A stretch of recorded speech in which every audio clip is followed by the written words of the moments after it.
What's up, everybody? This is Sam with SamShady Sports. We're talking about a subject today that I honestly never thought would come up again with the Eagles. Could Carson Wentz return to Philadelphia in 2022 and beyond if the Colts move on from him? Let's get into it.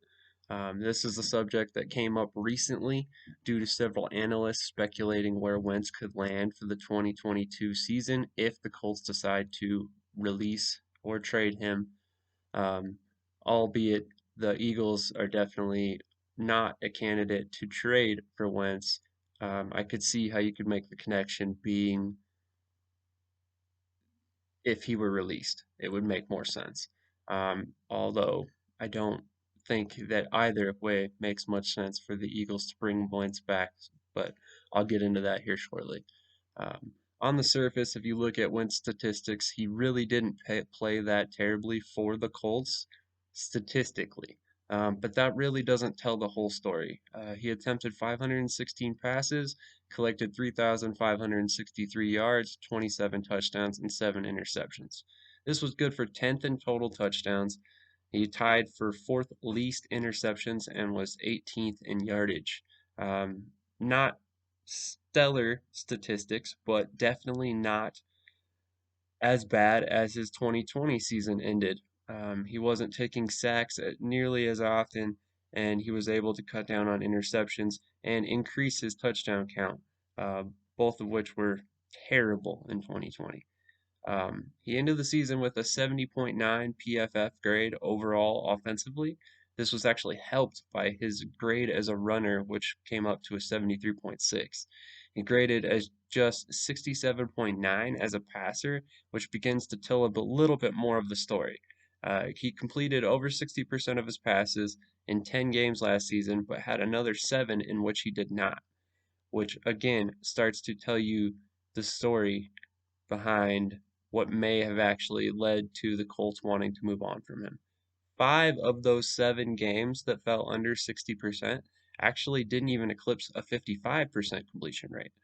In his last 8 games of the season, he managed over 200 passing yards just 2 times. Let me say that again. Over 200 passing yards just twice. This isn't a Frank Reich offense that was led by Philip Rivers in 2020 and was able to produce much more every game than Wentz was able to produce. You're telling me an almost 40-year-old quarterback has a stronger arm or is more accurate than Wentz at, what, 29, I think he is? That just doesn't make a whole lot of sense to me. To me, it seems like Wentz was just regressing the past 2 seasons back to uh, I guess, college days because since he's joined the NFL, he's been fairly consistent and fairly decent quarterback until he was put under immense pressure by the drafting of Jalen Hurts in the second round with the Eagles or with the trade to the Colts in which it cost the Colts so much to acquire that he felt the pressure to perform. Granted, like I said, his season in 2021 was much better than his 2020 season, but it still was not what the Colts had hoped for when they traded a conditional first and third round pick for Wentz. Um, he ended up having his worst statistical game against the Patriots.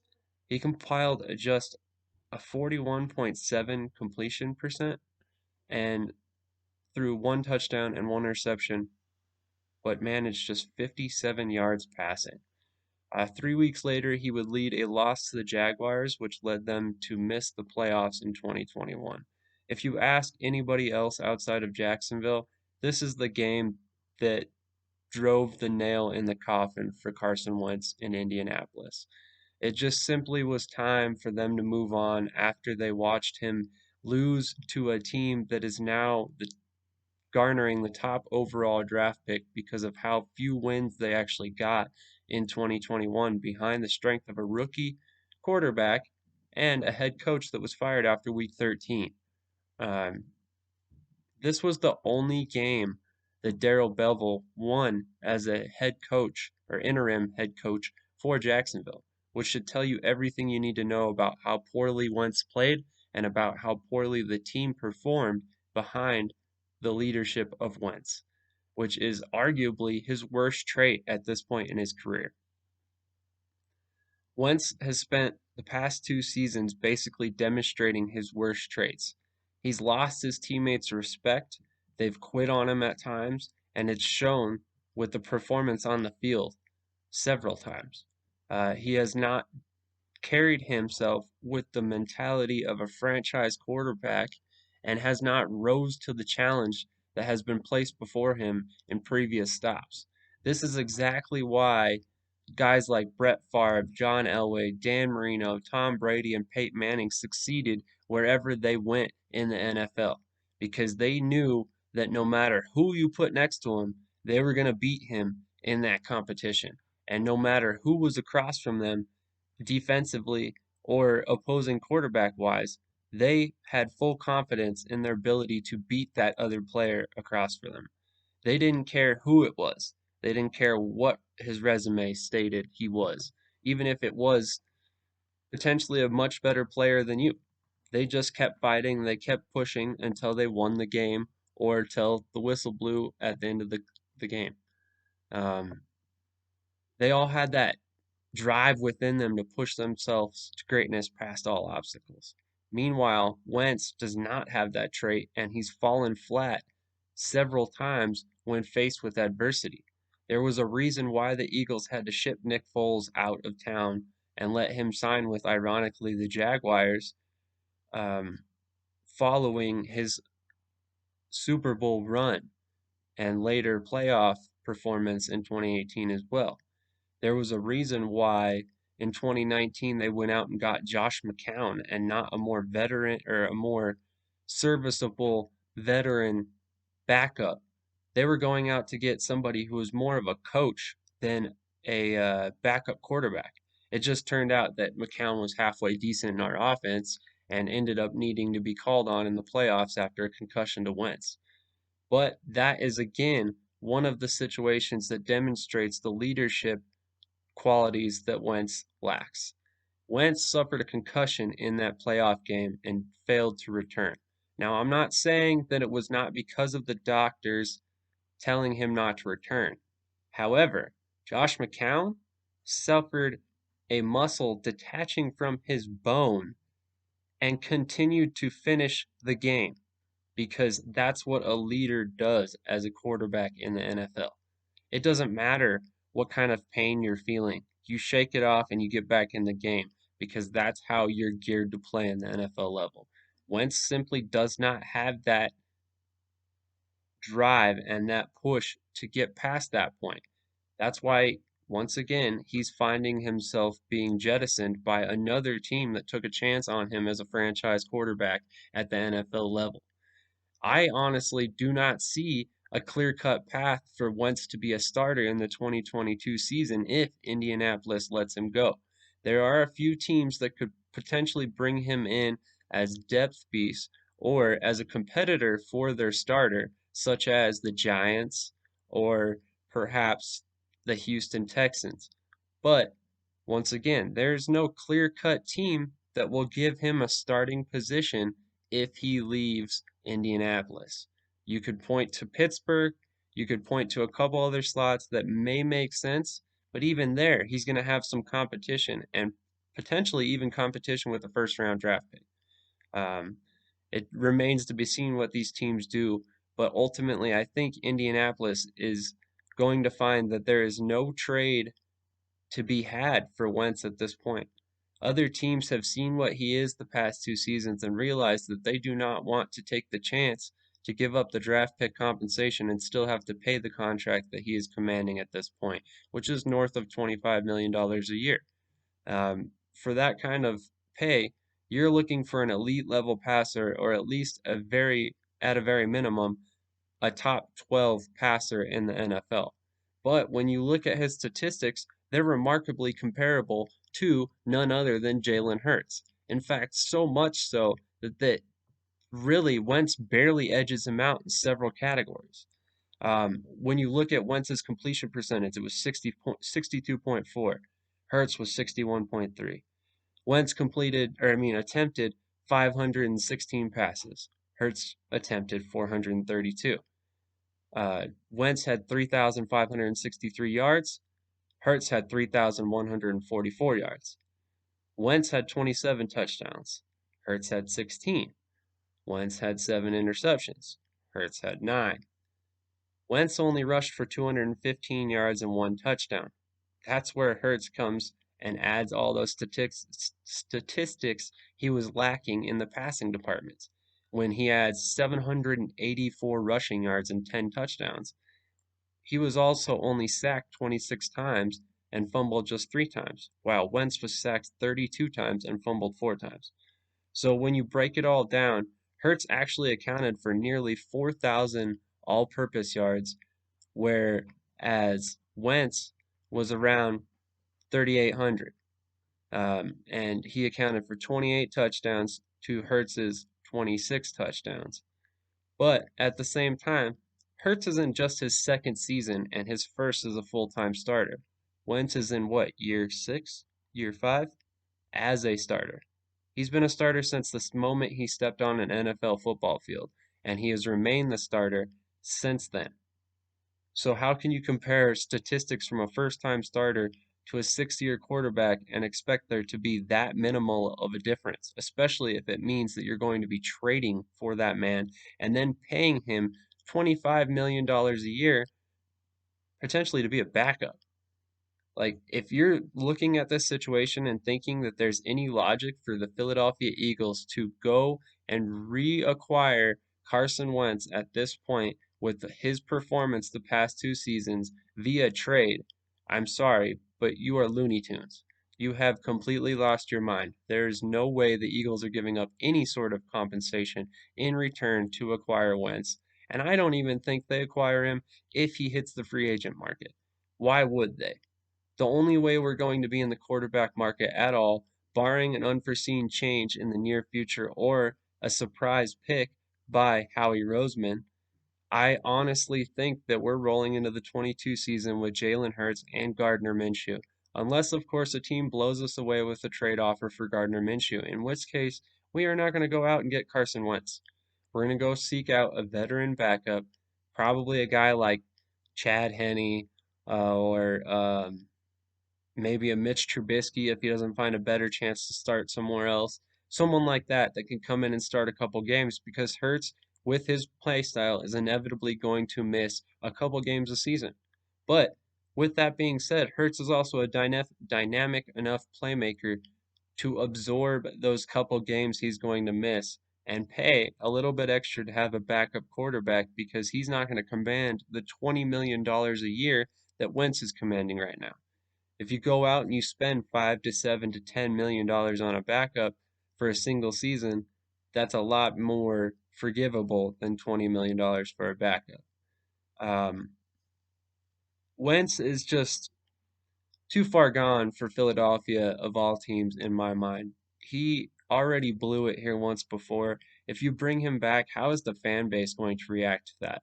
They're not going to like it at all. They're going to completely lose their minds thinking that Wentz might potentially replace Hurts as a starter. And then at that point, you're also opening the door for another quarterback controversy that we do not need in Philadelphia. You need to show confidence in Hurts in year 3. Allow him to have a full offseason once again as a starter in his second season in a new offense.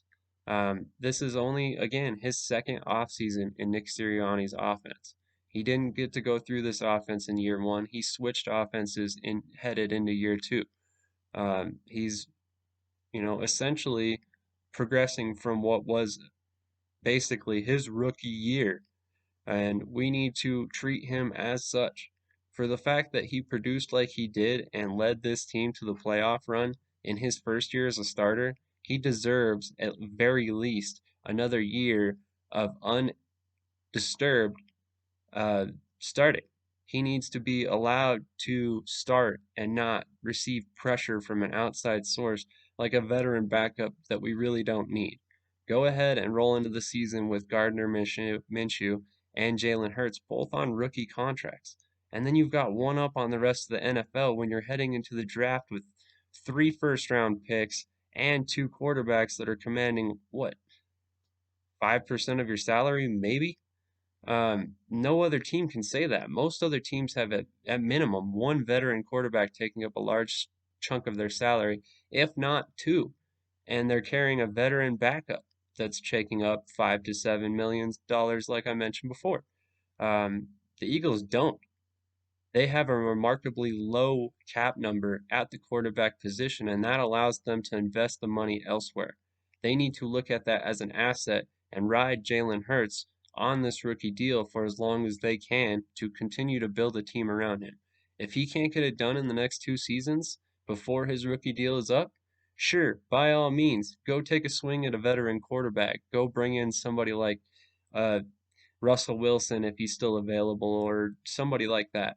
But right now, I'll take Jalen Hurts, the cap money, and the draft picks 10 times out of 10 all day long.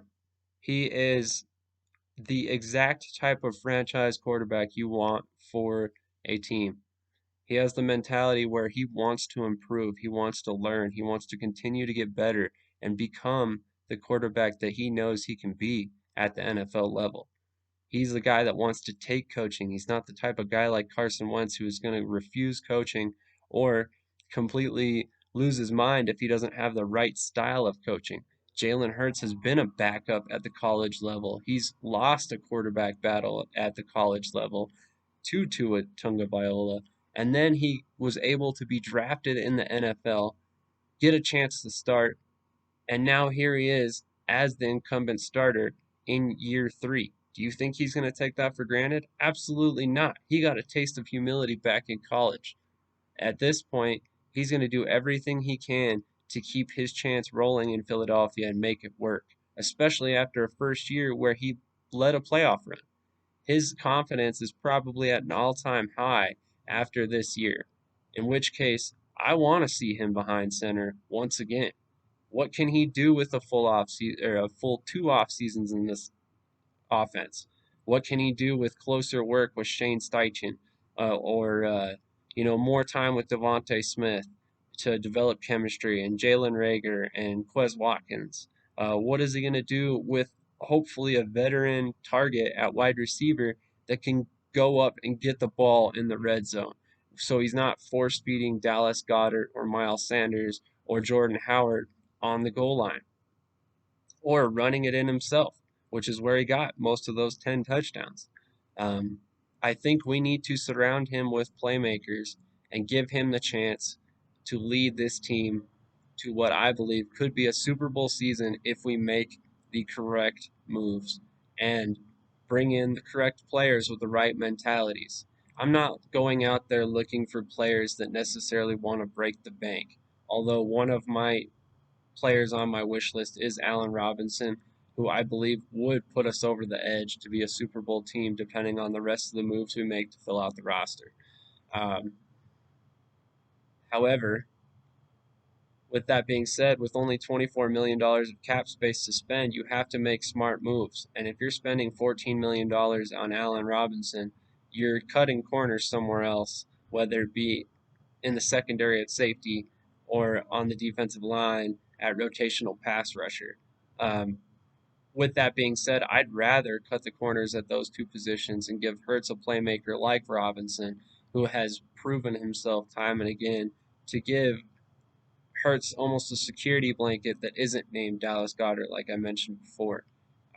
Give him somebody else he can lean on outside of Devontae Smith, who can take some of the attention away from Goddard and Smith, who can free up Watkins in the slot, uh, and just make this offense as a whole better. Regardless of how you look at it, like I said before, I will take Hurts all day long over Wentz. I don't want Wentz anywhere near my team at this point, and as far as I'm concerned, he's proven himself to be a cancer.